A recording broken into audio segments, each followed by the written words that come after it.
नमस्कार आजिर एही खास विश्लेषण को स्वागत। अच्छा आमे समस्ते तो भल सिनेमा देखा पसंद करूँ है कि गोटे भल सिनेमारे कौन थाए मजादार चरित्र चमत्कार कहानी और हठात आसी जाउथिबा एक जबरदस्त प्लॉट ट्विस्ट। ठीक सेमिति गोटे ब्लॉकबस्टर सिनेमार कहानी भली आज आम तुलसीपुर नामक एक गाँवर एक बहुत पुराना किंतु बहुत शिक्षणीय घटनार पोस्टमॉर्टम करने को जाउछु। किमिति गोटे छोटिया खराब चिंता एक विराट दुर्घटनार रूप निए ताहा आमे एही कहानी माध्यम खूब सहजरे बुझीपारिबा। ठीक अछि आसंतु बिना डेरीरे सीधा सड़क आम विषय भितरकु जिबा। मनरे गोटिए कथा निश्चय आसुथिबो जेतेबेले केही अन्यकु हैरान करिबाकु जाई किछि खराब परामर्श दिए सेतेबेले प्रकृतरे हुए कौन। सस्पेंस सिनेमारे आमे प्राय देखुना खलनायक निजे बिछेइथिबा जालरे केमिति निजे फसी जाए। वास्तव जीवनरे भी ठीक सेमिति हुए। मंद उद्देश्य किभଳି ओल्टा बाण मारे ताहा ही आम आजिर एही कहानीर मूल रहस्य। गोटिए सिनेमार प्रथम दृश्य परी आसंतु आम कहानीर सेटिंग उपरे टिके नजर पकाइबा। तुलसीपुर गाँ सेठी जणे धोबा रहुथाए।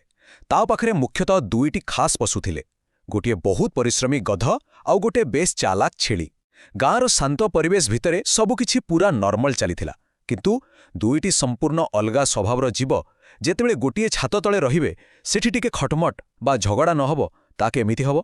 आउ सेइठु ही आरंभ हुए असल कहानी। एही दुई पशुंक लाइफस्टाइल थिला पूरा आकाश पाताल तफात। धोबा बेचारा गध पिठीरे पहाड़ भली लुगा बोझ लदी नईकु नहीं जाए। दिन राति कठिन परिश्रम करुथुवारु मालिक गधर पूरा जत्न निए, भल खाइबा पीवा घास सब किछि दिए। अन्य पक्षरे आमर आई छेली महाशय बिना कोनसी कामरे पूरा नवाब भली आरामरे रहुथिले। किंतु आश्चर्यर कथा हैला जे गधर एही कठिन परिश्रम ता निज पई ही एक बड़ बोझ पाल्टी जाइथिला। एही खटिबा आउ बसी खाइबा भितरे थिबा फरक ही आम फिल्मर प्लॉट को आगो को बढ़ाइथिला। आउ एइठी आसुछि आम कहानीर सबुठारु बड़ टर्निंग पॉइंट।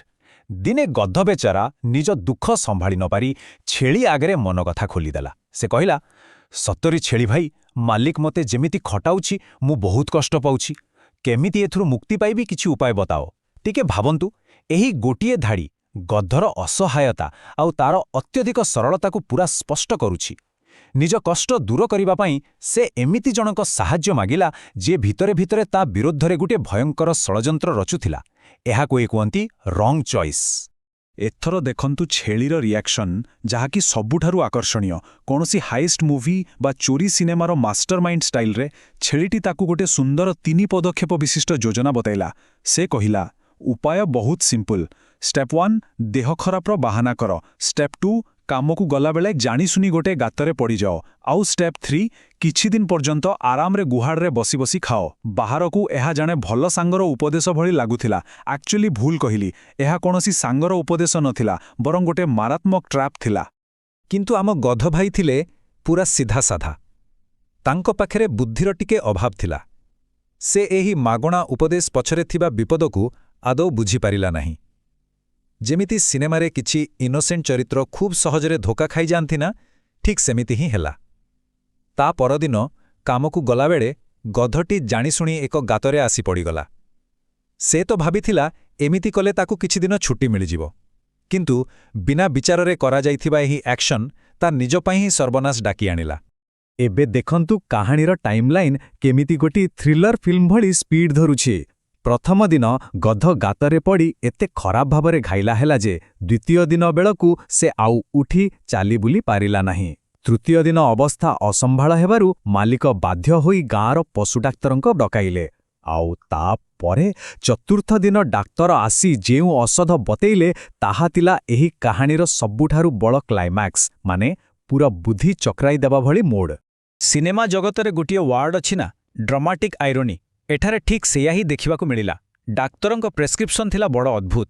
से कहिले जे देख गध को आराम दियो, किंतु तार घाँ सुखाइबा पाई छेली चर्बी बाहर करी तार घियो तैयारी कर आउ सेही घियो को गध देहरे मालिश कर।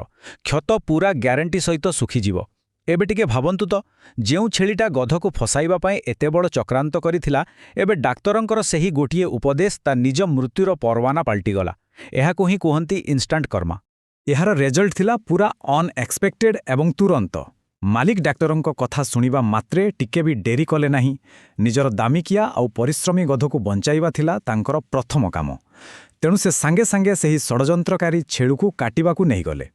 ଏହି ସିନ୍ଟି ଆମକୁ ଗୋଟିଏ ବହୁତ ବଡ଼ କଥା ଶିଖାଉଛି ଯେ ଯେତେବେଳେ ଆମେ ଅନ୍ୟ ପାଇଁ ଖାଲ ଖୋରୁନା ପରିସ୍ଥିତି କେମିତି ହଠାତ୍ ବଦଳିଯାଏ ଆଉ ଆମେ ନିଜେ ଯାଇ ସେହି ଖାଲରେ ପଡ଼ିଯାଉ ତାହା ଆମେ ନିଜେ ବି ଜାଣିପାରୁନା।